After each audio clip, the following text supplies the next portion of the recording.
क्रैकनेट JRF YouTube channel पे आपको स्वागत है। आइए आज की इस क्लास में यूजीसी नेट पेपर 1 का mathematical reasoning and aptitude unit से जो अगस्त सितंबर 2024 वाला पीवाईक्यूज है वही सब सॉल्व करते हैं। ठीक है, ये पार्ट 1 है हमारा। टोटल 3 पार्ट में होगा ये टोटल क्वेश्चंस का सॉल्यूशन, जितना भी क्वेश्चंस आया था। ओके, एंड तक ये वीडियो को देखना। और क्या कुछ क्वेश्चंस आया था लास्ट बार, वही पैटर्न सेम फॉलो होता रहा है हर एक एग्जाम में। ओके, मतलब इस टाइप का ही क्वेश्चन हर बार आ रहा है, जितना भी कुछ गिने चुने चैप्टर से उसी में से। तो आप एक बार अच्छे से प्रैक्टिस अगर करते हो ये पीवाईक्यूज तो आपका बहुत ही हेल्प हो जाएगा कमिंग एग्जाम में। ओके, एंड तक पूरा सेशन को देखिए, दोस्तों के साथ शेयर करिए। ओके, ज़्यादा से ज़्यादा। और आप टेलीग्राम चैनल पे भी जुड़ सकते हो। ओके, क्लासेस अपडेट के लिए, और चैनल को जरूर सब्सक्राइब करिए क्योंकि क्लास मिलता रहे टाइम टू टाइम। ओके, आगे बढ़ते हैं, सेशन को स्टार्ट करते हैं। देखो, शिफ्ट वाइज हम ये क्वेश्चंस डिस्कस करने वाले हैं। ओके, पहला क्वेश्चन देखो, three successive discount of 30% on the mark price of an item are together equivalent to a single discount of। Okay, मतलब किसी भी एक आइटम पे 30% करके 3 बार अगर डिस्काउंट देता है तो ये सिंगल परसेंटेज में कितना होगा। ओके, तो देखो 30%, 30%, 30% 3 बार डिस्काउंट दे रहा है, तो आपको ये कंबाइन करना है और सिंगल परसेंटेज में कन्वर्ट करना होगा। ठीक है, तो दो दो परसेंटेज लो। तो इसका फॉर्मूला क्या होता है, ए प्लस बी, मतलब फर्स्ट परसेंटेज और ये सेकंड परसेंटेज, माइनस कर देना है, मल्टीप्लाई करके दोनों को, नीचे 100 आ जाएगा। ओके, तो 30 प्लस 30 माइनस 30 इंटू 30 हो जाएगा, नीचे 100 आ जाएगा, दो जीरो कैंसिल हो गया। यहाँ से 60 प्लस करने में माइनस, यहाँ पे आ जाएगा 9। तो ये दोनों में से सिंगल होके आ गया 51। और एक बार कंबाइन कर देना है इस 30 के साथ ये 51 को। ओके, तो इस बार क्या होगा, 51 प्लस 30 माइनस 51 मल्टीप्लाई 30 और नीचे 100 आएगा। तो एक जीरो कैंसिल हो गया यहाँ पे, और 81 माइनस ये आ जाएगा 3 और 15, नीचे 10 है, मतलब यहाँ पे एक पॉइंट आ जाएगा 15.3। तो ये 15.3 आ गया, माइनस माइनस करके आपको मिलेगा 65.7 हो गया। Option number 3 correct answer. Okay, next देखो क्वेश्चन नंबर 2। कहा है a person travels from X to Y at speed of 50 kilometer per hour and returns from Y to X increasing his speed by 50%। Okay, कह रहा है कि x से Y गया 50 kilometer per our, और जब वापस आया 50% स्पीड इंक्रीज किया। तो 50 तो ऑलरेडी था ही, और 50% इंक्रीज मतलब 50 का 25 आधा। ठीक है, ये टोटल कितनी स्पीड में रिटर्न किया है, रिटर्न आया है 75 किलोमीटर पर आवर। अब देखो ये जो हो जाएगा आपका इतना। ठीक है, टोटल स्पीड ये है। फिर क्वेश्चन में कहा है कि his average speed during the journey is. तो एवरेज स्पीड निकालना है। तो एवरेज स्पीड निकालने के लिए आपको जो करना होता है, यहाँ पे एक फॉर्मूला है, 2 multiply fast speed, okay, x मान लो, और सेकंड स्पीड वाई मान लो, और नीचे fast speed plus second speed. Fast speed ये रहा, ठीक है, ये सेकंड स्पीड। ओके, तो चलो अब इसे सॉल्व करते हैं। 2 मल्टीप्लाई 50 हो जाएगा, मल्टीप्लाई 75, और नीचे 50 प्लस हो जाएगा 75। इसे सॉल्व कर लो। इसे प्लस करने में कितना आएगा, प्लस करने से 50 और 75 को 125 आ जाएगा। 25 बार में इसे कैंसिल कर सकते हो, 25 5 बार में 125, और 25 3 बार में हो जाएगा 75। ठीक है, तो 5 10 बार में ये आ जाएगा जो कि 50। देखो ये रहा 60 kilometer per hour. Option number 2 correct answer. Next question देखो, कोडिंग डिकोडिंग से क्वेश्चन है। In certain coding language if the word STORK is coded as VQRON। Okay, इस तरह से अगर कोड किया जा रहा है STORK, इसे कोड किया गया VQRON से, तो आपको निकालना है then the word PIRED will be coded. इसे किस तरह से कोड कर पाओगे। ठीक है, PIRED, इस वर्ड को आपको कोड करना है। ठीक है, तो देखो आपको ये रिलेट करना है कि किस तरह से ये कोड गिवन है, मतलब जो लेटर है लेटर का प्लेस वैल्यू रख दो तो आपको मालूम आ जाएगा कि किस तरह से ये कोड गिवन है। ओके, तो देखिए एस का है 19 20 15 18, और ए का हो गया 11। ओके, ये कोड है, मतलब प्लेस वैल्यू है। अब देखो वी का कितना होता है, वी का 22 होता है code place value. Okay, V का प्लेस वैल्यू 22 है, क्यू का कितना है 17 है, और आर का 18 है, ओ का है 15, एम का है 14। अब देखो ये प्लस हुआ है 3, ये माइनस हुआ है 3, फिर से प्लस हुआ है 3, फिर माइनस हुआ है 3, प्लस हुआ है 3, इस तरह से प्लस 3 माइनस 3 इस तरह से कोड गिवन है। तो टी का 20 है तो यहाँ पर 23 आएगा, मतलब डब्ल्यू। ओके, तो ये दो ऑप्शन पे डब्ल्यू है। फिर देखो आई क्या है 9, अब देखो माइनस होगा 3, तो मतलब ये 6 आएगा, 6 मतलब एफ, तो एफ देखो ऑप्शन 2 पे है, मतलब ऑप्शन 2 करेक्ट आंसर हो जाएगा। फिर से +3 होगा। ओके, इस तरह से जाएगा ये कोडिंग। नेक्स्ट क्वेश्चन देखो, working 9 hour a day 12% complete work in 25 days. कह रहा है कि हर डे पर डे 9 आवर अगर काम करता है तो 12% में 25 डे में किसी एक काम को कंप्लीट कर देता है।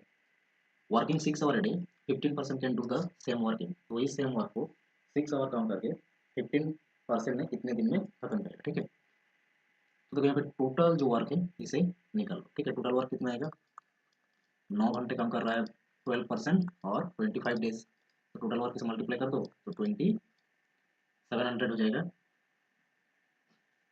2700 ये हो गया इतना यूनिट। और नेक्स्ट बार भी टोटल वर्क निकालो, दूसरी जो कंडीशन है 6 आवर 15% कितने दिन में कंप्लीट करेगा, तो इसे हम डी लिख रहे हैं। ठीक है, तो इसे निकालो 90D, मतलब इतना यूनिट टोटल वर्क है, ये दोनों इक्वली है ना, सेम वर्क है, तो 90D इक्वल्स टू हम लिख सकते हैं कि 2700। अब देखो डी अब जब निकालोगे 2700 के नीचे 90 आ जाएगा, एक जीरो कैंसिल, और ये 9 3 बार में 27 और ये 30 आ गया, तब 30 days. Okay, option number 3 correct answer मतलब।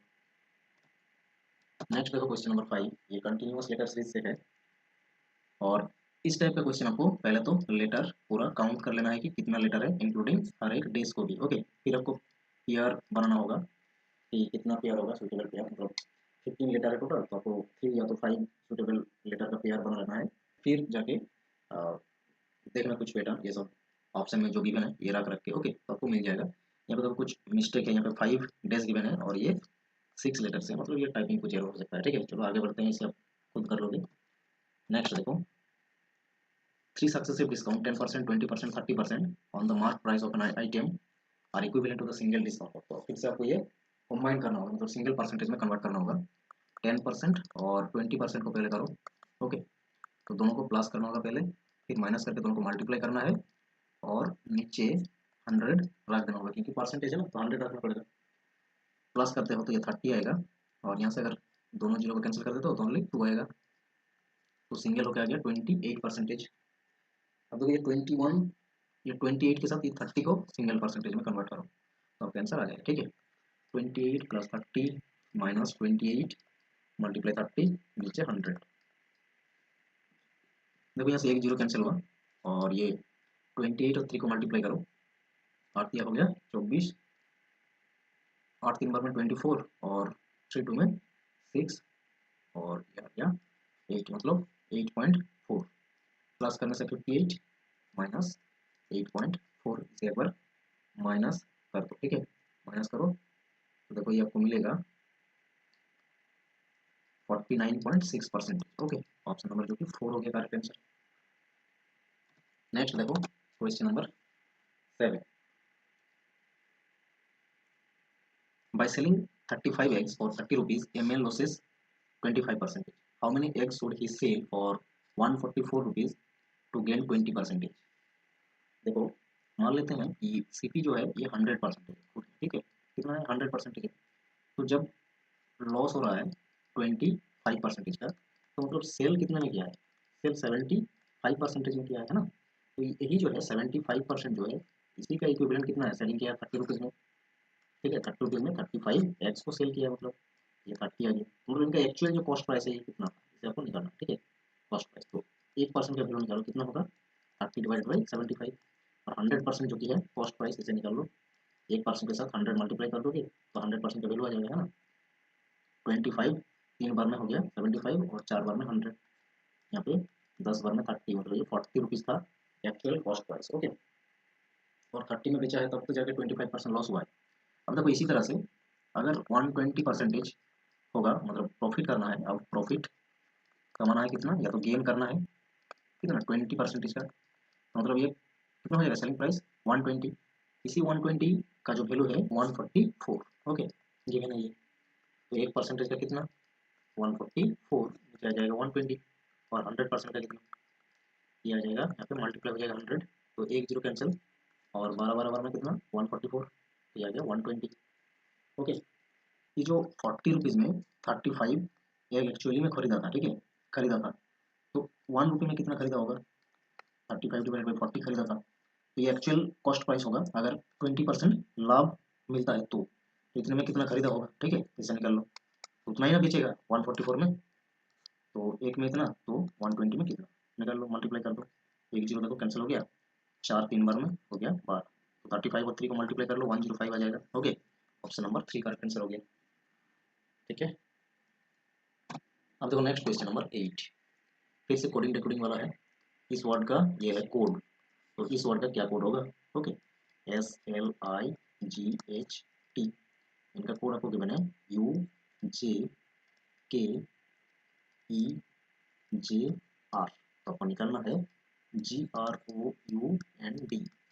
पहले देखो रिलेट क्या कर रहा है, ये लॉजिकल सीक्वेंस क्या है, एस की यू, एस का है 19, यू का है 21, प्लस का 2 हुआ है, एल का है 12, जे का है 10, मतलब माइनस का 2 हुआ है, यही पैटर्न है +2 -2। ठीक है, +2 करो यहाँ पे, जी का है 7, तो अगर 2 माइनस 2 प्लस करते हो तो ये आ जाएगा 9, 9 का मतलब आई। ठीक है, आई देखो हर एक ऑप्शन पे, -2 करो, ये है 18 आर का, यहाँ पे हो जाएगा 16, 16 कौन सा है, 16 है पी का। ठीक है, पी का प्लेस वैल्यू है 16, आई पी देखो एक ही ऑप्शन पे है, तो ऑप्शन नंबर 4 हो जाएगा करेक्ट आंसर। नेक्स्ट देखो क्वेश्चन, मिक्स्ड सीरीज है ये, नंबर प्लस लेटर, 2 4 12 और यहाँ पे 48 है। ठीक है, ये देखो मल्टीप्लाई 2 हुआ है, ये मल्टीप्लाई 3 हुआ है, ये देखो मल्टीप्लाई 4 हुआ है, ये जगह कितना होगा, मल्टीप्लाई 5 होगा, और 48 और 5 में अगर मल्टीप्लाई करते हो 5 8 में 40 हो गया, और ये 20 और 4 मिला के 24 हो गया, मतलब 240, देखो ऑप्शन नंबर 3 पे हो गया।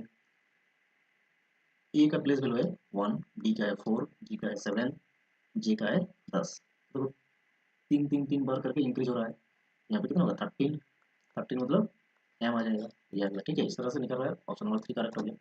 नेक्स्ट क्वेश्चन देखो, 60% consume 300 kg of wheat in 40 days. In how many days 25% consume 100 kg of wheat? Okay, तो देखो इस टाइप के क्वेश्चन आप निकालोगे कैसे, M1 D1 divided by W1 equals to M2 D2 divided by W2, इस तरह से निकालो। ठीक है, तो M का वैल्यू जो कि परसेंट यानी नंबर ऑफ पर्सन कितना है इसे लिखो, डी मतलब है डेज। ठीक है, 40 डेज लग रहा है, और कंज्यूम कितना कर रहा है ए या डब्ल्यू। ठीक है, टाइम एंड पर्सन ये ऊपर में होगा और जो रहेगा नीचे आ जाएगा। ठीक है, और मतलब वो आर करके। ठीक है, तो ये आएगा परसेंट 25, और डे तो हमें निकालना है 100, कंज्यूम कर रहा है 100 kg वेट, कैंसिल करो इसे, देखो कैंसिल करके ये जो होगा 4 बार में पूरा कैंसिल हो जाएगा, और ये 2 जीरो कैंसिल हो गया, ये 2 बार में जाएगा, मतलब 8, और यहाँ पर D2 और नीचे है 4, तो D2 जब निकालोगे ये मल्टीप्लाई हो जाएगा, मतलब 32। ठीक है, 32 डेज लगेगा। ठीक है, नेक्स्ट देखो, यहाँ पे वर्ड है और ये कोड गिवन है, देखो इस वर्ड का कोड क्या होगा, पी के साथ ये नंबर में है ना, तो ज़्यादातर क्वेश्चंस अगर आप प्लेस वैल्यू लिखते हो, प्लेस वैल्यू में ही सॉल्व हो जाता है, उसे प्लस करते हो तो प्लेस वैल्यू को, पी का हो गया 16, आर का 18, 9, 13 और 5, जोड़ दो हर एक प्लेस वैल्यू को, तो ये आ जाएगा 61। ठीक है, जो कि 4 पे, मतलब ऑप्शन नंबर 3 एक ही ऑप्शन पे है। बाकी और एक बार करके देख सकते हो, हर एक प्लेस वैल्यू को जोड़ो तो आपको मिल जाएगा कोड। ओके, नेक्स्ट क्वेश्चन देखो, identify the number that occurs in the series, मतलब ये जो सीरीज जा रहा है इसका क्या पैटर्न है, उसे देख के आपको कौन सा कोड है, ठीक है, मतलब कौन सा नंबर आएगा इस पैटर्न में, वही यहाँ पे कोड पे गिवन है, आपको एक कोड राइट कोड सिलेक्ट करना होगा। ठीक है, 2 के बाद 10, फिर 30, ये किस तरह से जा रहा है, 1 का क्यूब है +1, 2 हो गया, 2 का क्यूब +2, तब जाएगा 10 हुआ है, 3 का क्यूब +3, 3 का क्यूब 27 और 3 30, 4 का क्यूब देखो 64, प्लस अगर 4 करते हो तो 68 आएगा। इसी तरह से 5 का क्यूब +5 करते हो तो ये 130 आ जाएगा। इसी तरह से 6 का क्यूब अगर आप करते हो तो ये आएगा 216, प्लस अगर 6 करते हो तो आपको ये मिलेगा 222, जो कि डी पे है, डी तो हर एक ऑप्शन से दिख रहा है ना। तो और एक बार करके देखो, 7 का क्यूब करो, फिर जाके 7 प्लस कर दो, तो 7 का क्यूब देखो 343 है ना, 7 प्लस करते हो तो ये मिलेगा 350, जो कि ऑप्शन पे है क्या, नहीं है। 349 है, तो ये तो नहीं आएगा, है ना, ये तो नहीं आएगा। तो बी देखो नहीं आएगा, तो बी हर एक ऑप्शन पे है, 3 ऑप्शन करेक्ट हो जाएगा। क्लियर। बाकी देखो 8 का क्यूब प्लस 8 करके देखो, तो ये आएगा 512 और 8 जोड़ो, ये 520 आ जाएगा, जो कि सी है। ठीक है, इसी तरह से आएगा। चलो आगे देखो नेक्स्ट क्वेश्चन। अब देखो डिक्रीजिंग ऑर्डर में ये फ्रैक्शन को अरेंज करना होगा आपको। तो देखो अगर इस तरह से नंबर आपको देखने को मिल रहा है कि ऊपर और जो नीचे वाला डिजिट है, ये आप अगर इक्वल कर पाते हो तो बहुत ही अच्छा। ठीक है, मतलब ये आसान हो जाएगा। न्यूमरेटर न्यूमरेटर इसे आप अगर इक्वल कर पाते हो, या तो डिनोमिनेटर को इक्वल कर पाते हो हर एक फ्रैक्शन का, तो बहुत आसान हो जाएगा सॉल्व करने में। अगर नहीं होता है, जैसे कि यहाँ पे जो नंबर दिख रहा है ये बहुत ही मतलब टाइम कंज्यूम हो जाएगा, तो आपको जो सबसे पुराना तरीका है वही यूज करो। ठीक है, डिवाइड करो, दो दो डिजिट रखो पॉइंट के बाद, तो आसानी से आप कंपेयर कर पाओगे। ठीक है, डिक्रीजिंग मतलब लार्जेस्ट टू स्मॉलेस्ट आपको अरेंज करना है। ठीक है, और एक असेंडिंग कहता है जहाँ पे स्मॉलेस्ट टू लार्जेस्ट लिखना होगा। ठीक है, या तो इंक्रीजिंग इंक्रीजिंग मतलब स्मॉलेस्ट टू लार्जेस्ट, यहाँ पे डिक्रीजिंग करना है जहाँ पे लार्जेस्ट टू स्मॉलेस्ट रखना होगा। ठीक है, तो इसे आप डिवाइड करते हो तो डिवाइड करके आपको मिलेगा 0.63। फिर बी को आप डिवाइड करते हो, बी से आपको मिलेगा जो कि 7/12 है, तो ये आपको मिल जाएगा 5.8, 0.58। बी पे आपको मिल जाएगा 0.58, सी पे मिलेगा आपको 0.64, फिर डी पे देखो मिलेगा 0.60। तो लार्जेस्ट है यहाँ पे सी, सी एक ही ऑप्शन पे, ऑप्शन नंबर 2 करेक्ट। नेक्स्ट देखो 90% consume 180 kg of food in 27 days, वही तरीका अपना। How many days 60% consume 30 kg of wheat. तो 90% ने 27 डेज में कंज्यूम कर रहा है कितना, 180, 810 kg।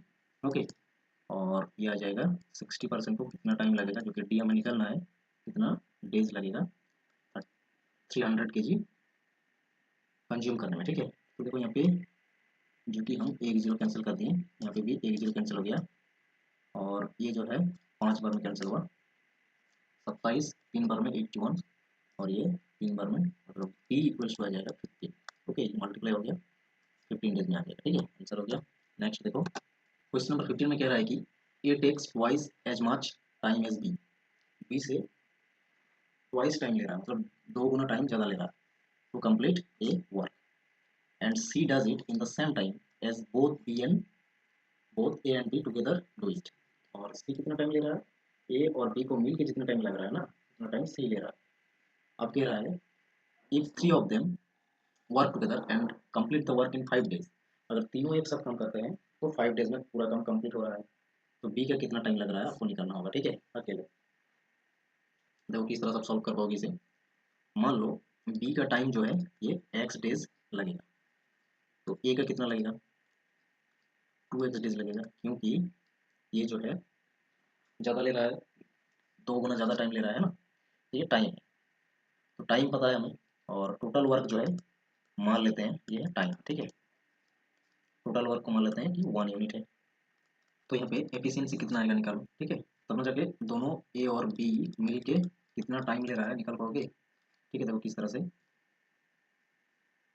Total work divided by हो जाता है टाइम, तब जाके एफिशिएंसी मिलेगा। ये हो गया बी का एफिशिएंसी, और ए का एफिशिएंसी कितना आएगा, टोटल वर्क 1 है डिवाइडेड बाई 2x, ये हो गया ए का एफिशिएंसी। ओके, अब देखो एफिशिएंसी का जो फॉर्मूला है total work divided by time, और इसी तरह से टाइम का जो फॉर्मूला है, टाइम इक्वल्स टू होता है total work divided by efficiency. Okay, तो दोनों का एक साथ टाइम निकाल रहे हैं, तो दोनों का एक साथ एफिशिएंसी लिखना होगा और टोटल वर्क लिखना होगा टोटल। ओके, देखो दोनों एफिशिएंसी को प्लस करना होगा, 1/x प्लस है 1/2x, प्लस करते हो तो नीचे 2x आ जाएगा, ये 2 + 1 हो जाएगा, मतलब 3/2x, ये है दोनों का टोटल एफिशिएंसी, 3/2x। ओके, अब देखो अगर टाइम निकालते हो तो टोटल वर्क है दोनों का एक साथ टाइम कितना लगेगा निकाल रहे हो, तो total work divide by total efficiency, जो कि 3/2x है टोटल एफिशिएंसी दोनों का, है ना। इसे सिंप्लीफाई अगर करते हो तो 2x/3 आ जाएगा, मतलब टोटल टाइम जो कि दोनों का लग रहा है ये है 2x/3। तो इतना लग रहा है टाइम ए और बी का। क्लियर, इतना तो क्लियर हो गया। अब देखो एक बार हम इसे इरेज करते हैं, फिर से एक बार लिखते हैं इसे। बी का हमने टाइम माना है कि लग रहा है एक्स डेज, ओके। और ए का हमने टाइम मान लिया कि 2x लग रहा है, क्योंकि ये 2 गुना ज़्यादा टाइम ले रहा है बी से, इतना डेज लग रहा है टाइम। सी का देखो कितना टाइम कहा था, ए और बी एक साथ जितना टाइम ले रहा है वही टाइम लग रहा है सी को, ठीक है। तो मतलब कितना टाइम हो गया था, 2x/3 डेज। इसे तो हम निकाल लेते हैं ना, ए और बी जो हमने दोनों का एक साथ टाइम कितना लग रहा है निकाले, वही है सी का टाइम। क्लियर। अब देखो टोटल वर्क तो हमने मान लिया कि 1 यूनिट है। तो अगर ये एक साथ जितना टाइम ले रहा है, ये दे रखा है कि 5 दिन ले रहा है, एक साथ में पूरा काम को कंप्लीट करने में 5 दिन लग रहा है ना। तो वही निकालो, ए बी सी तीनों का एक साथ में कितना टाइम लग रहा है, उसका इक्वल हो जाएगा 5। तब जाके आप ये एक्स का वैल्यू निकाल पाओगे, है ना। तो तीनों का एफिशिएंसी निकालना होगा। तीनों का एफिशिएंसी किस तरह से आएगा, बी का एफिशिएंसी किस तरह से होगा, total work divided by B का टाइम, मतलब 1/x, 1 है टोटल वर्क। इसी तरह से ए का कितना आएगा, ए का देखो आएगा 1/2x, और सी का देखो कितना आएगा 1/2x/3। इसे सिंप्लीफाई करते हो तो 3, और ये आ जाएगा 2x। अब देखो टोटल एफिशिएंसी निकालना होगा, 3/2x ये है सी का एफिशिएंसी। तो तीनों का एक साथ में एफिशिएंसी कितना है, ये है बी का, प्लस करो, ये हो गया ए का, और सी का है 3/2x, ओके 3/2x। एलसीएम ले लो, 2x आ जाएगा, ये हो जाएगा 2, ये हो जाएगा 1, और ये हो जाएगा 3, ओके। तो 6/2x ये आया तीनों का एक साथ एफिशिएंसी, ओके। अब देखो तीनों का अगर टाइम निकालते हो, ए प्लस बी प्लस सी, तीनों का टाइम एक साथ में कितना लगेगा, ओके।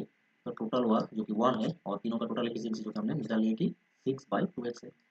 इसे एक बार सिंप्लीफाई कर दो, 1 × 2x/6, ये है ना, चेंज हो जाएगा न्यूमरेटर और डिनोमिनेटर, मल्टीप्लाई करते हैं तो देखो ये आ गया हमारा जो कि x/3। इतना टाइम लगा रहा है तीनों एक साथ मिलके, और ये जो टाइम है 5 के इक्विवेलेंट होगा, क्योंकि यहाँ पे लिख दिया है कि अगर तीनों एक साथ काम करते हैं तो 5 डेज में कंप्लीट करता है ना। अब देखो x/3 ये इक्विवेलेंट है 5 का, तो x का वैल्यू हम कितना पाए आ जाएगा, x का वैल्यू हमारा कितना आ जाएगा 15, जो कि b का जो हमने टाइम मान रखा है कि x है, और वही तो हमें निकालना है कि time taken by b to complete the work alone, कितना हो जाएगा 15 डेज में कर लेगा, है ना। थोड़ा टाइम कंज्यूमिंग था, थोड़ा स्टेप बाय स्टेप हमने कर दिया। नहीं समझ में आया तो फिर एक बार री प्ले कर लेना, ठीक है। अब देखो आगे नेक्स्ट क्वेश्चन, ये भी एक नंबर सीरीज है, किस तरह पैटर्न में जाएगा इसे देखो, और ये कौन सा आएगा, यहाँ पे करेक्ट कोड सिलेक्ट कर लो। 0 के बाद 3, 10, मतलब ये 3 प्लस हुआ, ये 7 प्लस हुआ, ये 11 प्लस हुआ, ओके। फिर ये देखो कितना प्लस हुआ है, 21 से 36, मतलब 21 से 36, तो ये प्लस हो जाएगा 15। तो हर बार देखो 4 4 करके इंक्रीज हुआ है, यहाँ पे भी 4 इंक्रीज करो, 19 आ जाएगा। तब 36 और 19 को प्लस करो, ये 55 आएगा, ओके। 55 ए पे है, ए है 3 जगह है, ठीक है, मतलब 2 नहीं आएगा। फिर देखो 4 प्लस करते हो 19 के साथ, तो ये आ जाएगा 23। अब देखो 55 और 23 में प्लस करते हो तो आपको ये मिलेगा 78। बी आएगा, मतलब ए बी यहाँ पे भी है, यहाँ पे भी है, ओके। ये 3 नहीं आएगा क्योंकि ए भी नहीं है। और एक बार 4 प्लस करो, मतलब 27, 78, और 27 को जोड़ो, ये आएगा 105। डी, ए बी डी देखो, A B D, A B D दोनों में है, तो और एक बार प्लस करो, और एक बार प्लस करते हो तो ये आ जाएगा 31।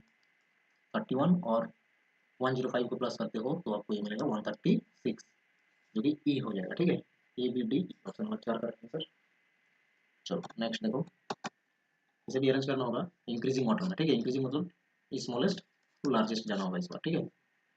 तो डिवाइड कर लेना, ज़्यादा आसान रहेगा ये, ओके। तो 0.63 होगा, डिवाइड करोगे तो इसे बी देखो, बी का आएगा 0.64, दो दो डिजिट लेना पॉइंट के बाद। सी का जो वैल्यू आएगा 0.69 है, और डी का जो वैल्यू आएगा 0.61 आ जाएगा। सबसे छोटा है देखो डी वाला ऑप्शन, ओके, ऑप्शन नंबर 3 हो जाएगा।